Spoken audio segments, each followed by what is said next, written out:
ladies and gentlemen. Season 1, Episode 3 of You Heard It Here. I'm your host, Ben Eddy, and today we have a special guest with us talking about her background in agriculture and what she does. So, a little to introduce her. Her name is Holly Schafer, and she's one of our local cattle ranchers here around here. So, you want to tell us a little bit about yourself? Well, my son is the cameraman, and I am here to chat about whatever it is we're talking about. All righty. So, one of our biggest questions was, so did you grow up in an agricultural background? I did, but not the same type of operation that I run today. I was raised on a 10-acre hobby farm in Texas, and now we exceed 100 acres under production currently. Heck yeah. So you kind of had a background in a little bit of the equine side of things, didn't you? I did. I was a horse show kid, and now I do cows. What got you kind of switched over? Well, so one of the primary driving factors was my back injury about 10 years ago. And I realized that after I came out of surgery that I really shouldn't be on a horse because if I sustained another injury, I could be permanently paralyzed. Yeah. So I figured, why not take my love for showing animals and turn it into something that we already had and just show the cattle that we were raising.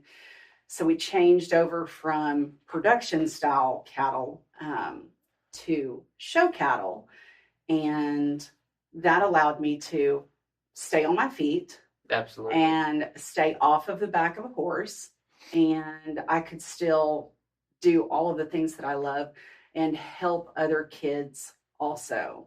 Absolutely. With an experience. Yeah. So you kind of touched into it. So you guys more so run the show cattle side of things. Are you guys like a cow-calf operation? Are y'all breeding these, or are you like buying your show calves? So we do acquire new genetics when we need to, but for the most part, over the last 2 years, probably 3, we've had the most success with homebreds. Yeah. And not just homebreds, but cattle that we have owned for a long period of time. Mm-hmm. Our big female last year was actually a miniature Hereford. Her barn name is Dorothy. We bred and owned both parents and owned the grandparents. So she's too deep for us. So all of her wins were extremely meaningful for us because it proves that we can really do this at a very high level. Absolutely. It feels a whole lot better whenever it's all coming back from yourself, It is. That's definitely got to be cool. So since you guys breed your own and you're trying to, show out your own genetics and stuff, what is something that you kind of look for in your genetics to kind of help put yourself up there at the top? So obviously there's trends in the show ring. Mm-hmm. And while you can chase the trend, if you think of it as a pendulum, it'll swing from one extreme to another. Yes. So a long time ago, I had an old timer that gave me the advice: you can be on the leading edge of the pendulum, but when it swings away, you can't chase it fast enough. Mm-hmm. So if you stay true to more of a production style, middle of the ground animal, you hit that pendulum swing both directions. Mm-hmm. So I find that while it's nice to have really cutting edge cattle, I think the most success you have is with those good solid genetics that are right in the middle base, where you can make breeding decisions to swing to the left side or to the right, but you're never more than half of that distance away, instead of being on the far left and trying to swing to the far right of it, because you can't catch it fast enough. Yeah, absolutely. So like, what are the cattle looking like from whenever you started out to compared to now? Like, what are some of those breed standards that people are wanting now? So I'm old enough to remember back when these things were tall and lanky, like supermodels, and you barely saw the judge's head. It was just a floating hat instead of eyeballs behind them. You know what I'm talking about. We've now moderated the frame size of cattle because I think that the industry realized that we don't eat the legs. So we need more product in a more efficient package. People would argue that show cattle aren't production cattle, and I would argue that those show ring genetics trickle down into production cattle. Absolutely. And that same look must also pass across the ground, raise a calf, all of that kind of stuff. So I think that I have seen cattle shrink and become a little bit more moderate framed. We don't see a whole bunch of frame 8 and 9 cattle anymore. We don't see steers that are very tight gutted anymore in the show ring. We see them very with round underlines. They look more like cattle that could feed appropriately. So I think that ties both the show cattle world and the production cattle world kind of back together. To me, these animals look more like what you would see as being a successful animal out in the pasture doing her job. Absolutely, yeah.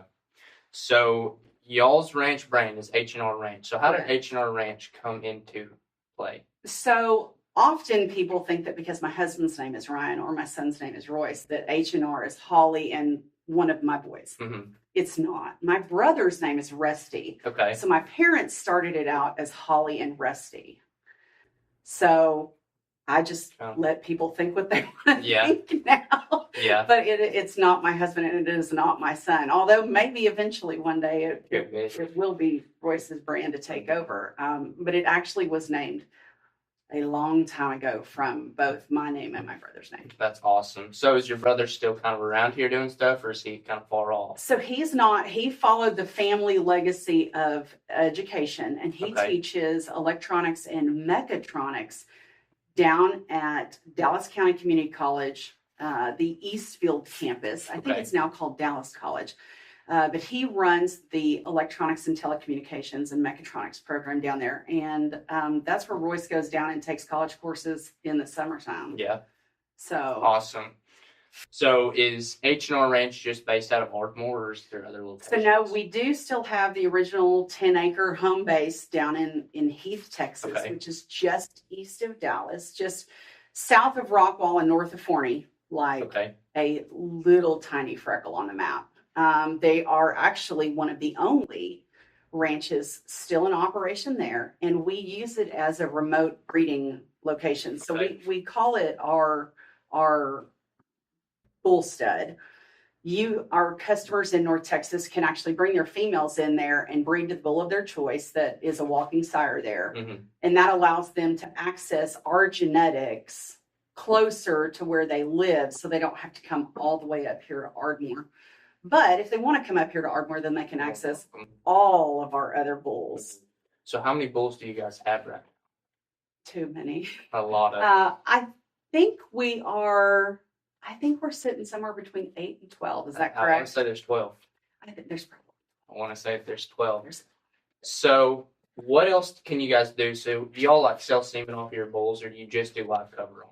So we actually offer both. We were the first ranch to successfully freeze and sex sort homozygous polled miniature Hereford semen in the country, from what Sexing Technologies told us when we successfully sexed that first run of semen years ago.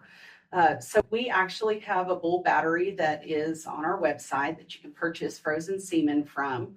And we've even had to recently purchase one of our older bulls back so that we can refreeze him. So I'm hoping that the fall collection is very successful on him. Yeah. He's extremely popular.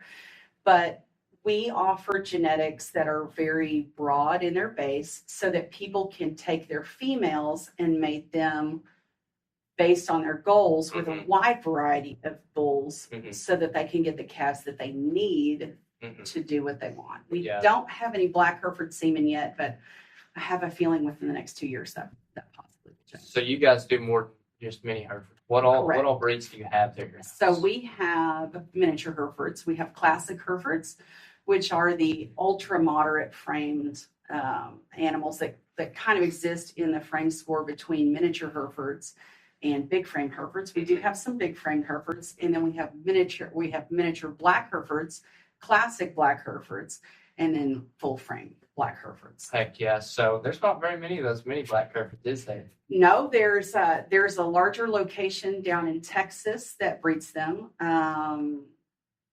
Perry Quarter has some down in Crockett, Texas.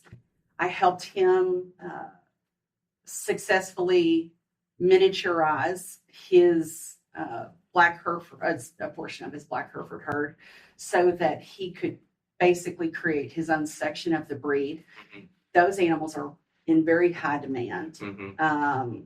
In fact, he used one of our bulls, Good Son Mitch, to create his top bull that he calls Armageddon. Awesome. Yeah, that's very, very unique and interesting. There's not very many of them, so I bet that'll come along. It's very fun. Yeah. It's very fun. I like helping people kind of chase down their dreams with cattle. Yeah, absolutely. So one of our questions that the kids have asked is, do you see yourself continuing to do the ranching side of everything? So I probably would have answered this differently had you asked me 12 years ago. Mm-hmm. But in my post-surgical life, I've had a big change of heart. I would have said probably no 12 years ago. Mm-hmm. I got up from surgery, got back to life, and I decided that I would do this until God took it away from me. So I'll do this until I can't anymore, and then I will physically help the kids continue to chase their dreams as long as I'm able. Yeah, absolutely. And that's another thing that a lot of people don't see, that side of ranching, is it's a whole lot about teaching the youth and teaching other members how to do it. And I've been fortunate enough to work at H&R Ranch, so I've been there going on 6 years now, so it's been a while. If we don't pass it down, it won't be there. Yeah, absolutely. It's very much, it's a faith-driven industry, but it also it relies a lot on our youth to come up and keep it going, because agriculture is the backbone of America, and it's the 2% feeding the rest. So there's a lot of learning to do in our industry, and I think a lot of it comes back to those people that are willing to teach others about it. And so that's something that is very respectable about you. So you're coming out and teaching people. But that mirrors the bigger trend that we see across the country with larger operations. They send their kids off to college. Mm-hmm. Kids go live in town. Kids do not want to come back. Yeah. They don't want to put themselves under the same physical and mental and financial stresses that they have watched their parents and their grandparents suffer. Mm-hmm. They would rather learn how to do something else and apply those skills. Mm-hmm. So those large operations continue to be broken up, and we see a mass exodus of kids that do not want to return to ag. Mm-hmm. But on the other side of the fence, we see a flight from suburbia with people attempting to get into ag in a much different package. It looks more like it did the way that I grew up.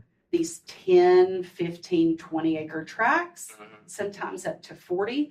They just want to have 4, 5, 10 head of cattle. Yeah, just a handful of them. Very small herds. They do not want to manage them like you would manage a 100 acre facility or 100 head or 300 head. They manage them much more. People refer to them as pets. Mm-hmm. I don't really think that they are pets. And those people have a right to have their voices heard. They have a right to be taken seriously by the industry, because we are seeing that portion of producers grow. Mm-hmm. And we're seeing the larger producers diminish.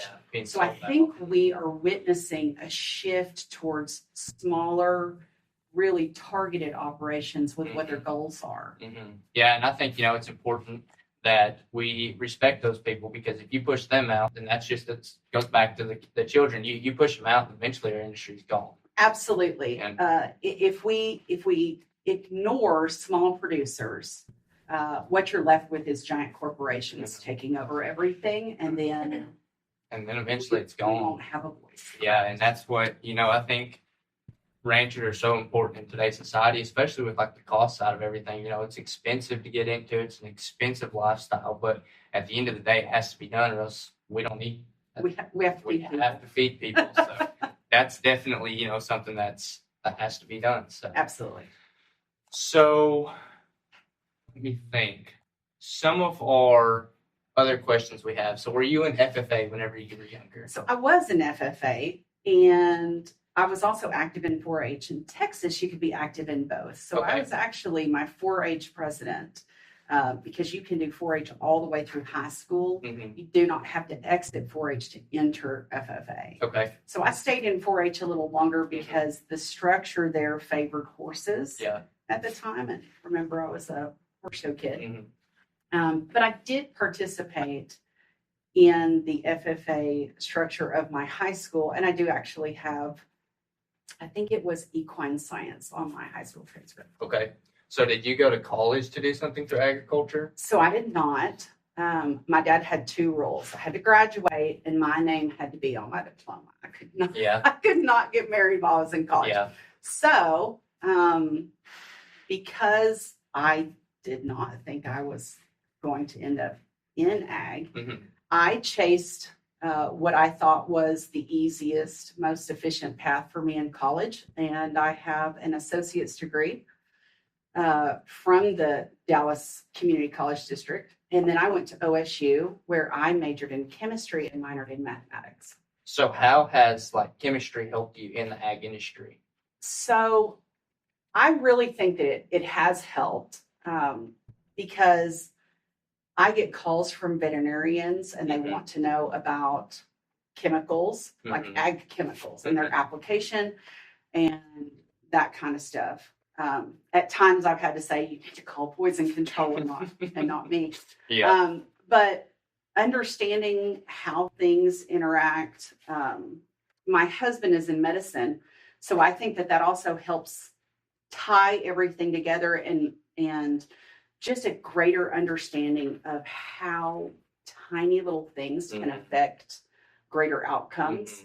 I'm much more sensitive to paying attention to things that a lot of people ignore because I understand that the residue in that feed bucket probably matters. Yeah. So I really just think that it helped me kind of make connections and help explain to people why minute little things were very important and could be very impactful in their programs. Yeah. There's a lot of that comes kind of back into the doctrine side of everything. You know, you kind of have a better understanding on how certain things can help out. Because I know, for instance, a lot of the people I've been around, I've never heard of using like alcohol and stuff before unless I'm at the vet to give a shot. Correct. And so when I came to you, we use alcohol to give a shot to make sure that the area is clean and that there's no infection going to happen and stuff. So correct. Even if you're giving an antibiotic, which we did yesterday to one of our bulls, even if you're giving an antibiotic, you need to follow aseptic practices. You need to make sure that you're trying to not introduce any other pathogens. You're going to just try to target the one that you're after. But I also think that goes back to why I have all of you do BQA testing and training so that you understand why we do the things that we do. Yes. That all comes back to building a healthy herd and keeping those cattle, under control and managing them properly to kind of help out a lot. So we try our best. Yeah, we do try our best. That's for sure. So do you just do ranching or do you have any other side hobbies or? So I guess it's kind of a hobby. It's kind of a job.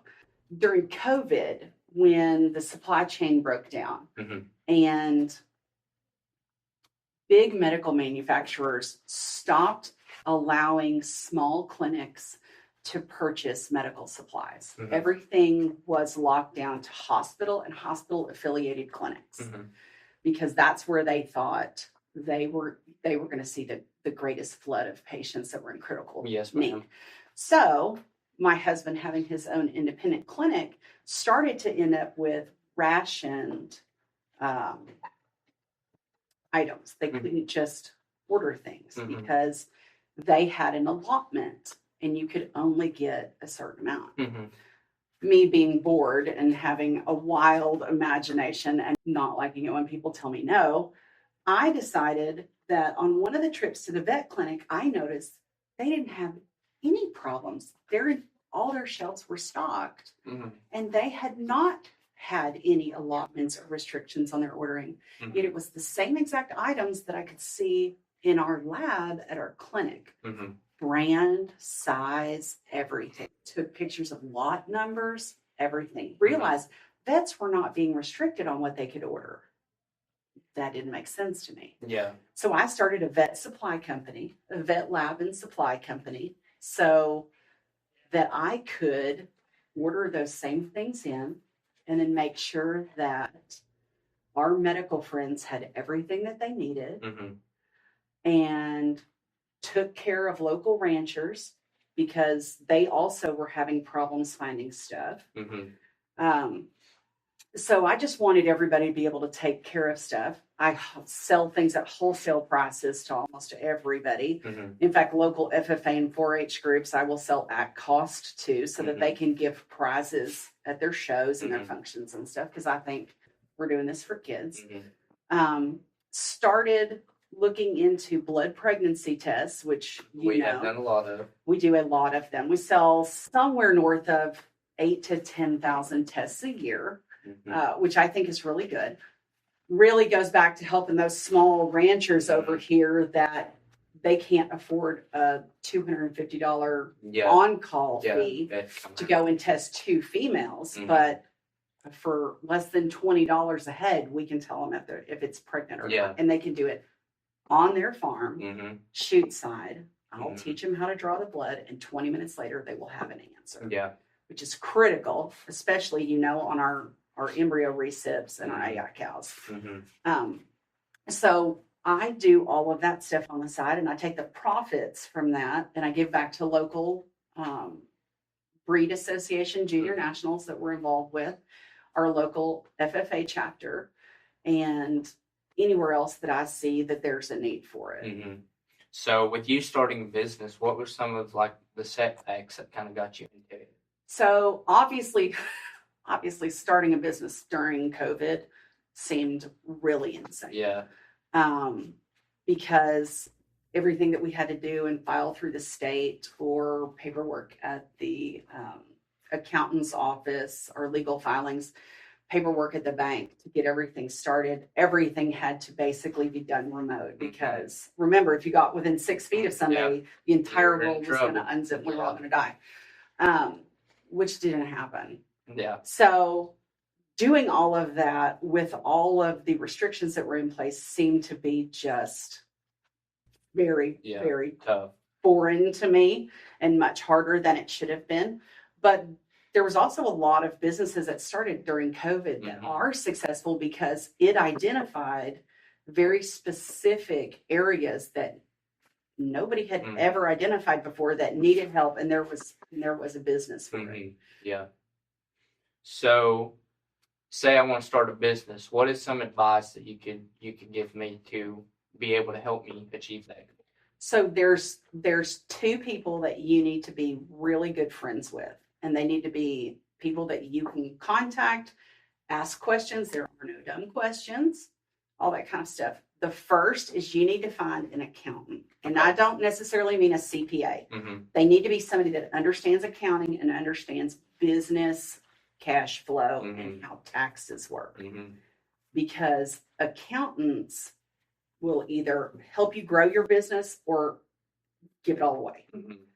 And then your second needs to be some other mentor that understands they've already done that, and they understand the intricacies that they kind of coach you through your hard days and get you kind of feeling like you're not drowning and stuff like that. And a very understanding spouse goes a long way, I have to say. Well, we sure enough, we appreciate you coming. It's been an honor to get to talk to you and learn about you and about your background and everything in ag. So we sure enough appreciate that. Anything else you want to talk about? I can't really think in it. I mean, I wish that the Lone Grove FFA would go do good. They've got some shooting competitions coming up. Lots of contests coming up. So we will see how those contests turn out. Again, special thank you to Miss Holly Schafer for coming out and talking with us. Again, I'm your host, Ben Eddy, and that's a wrap for today.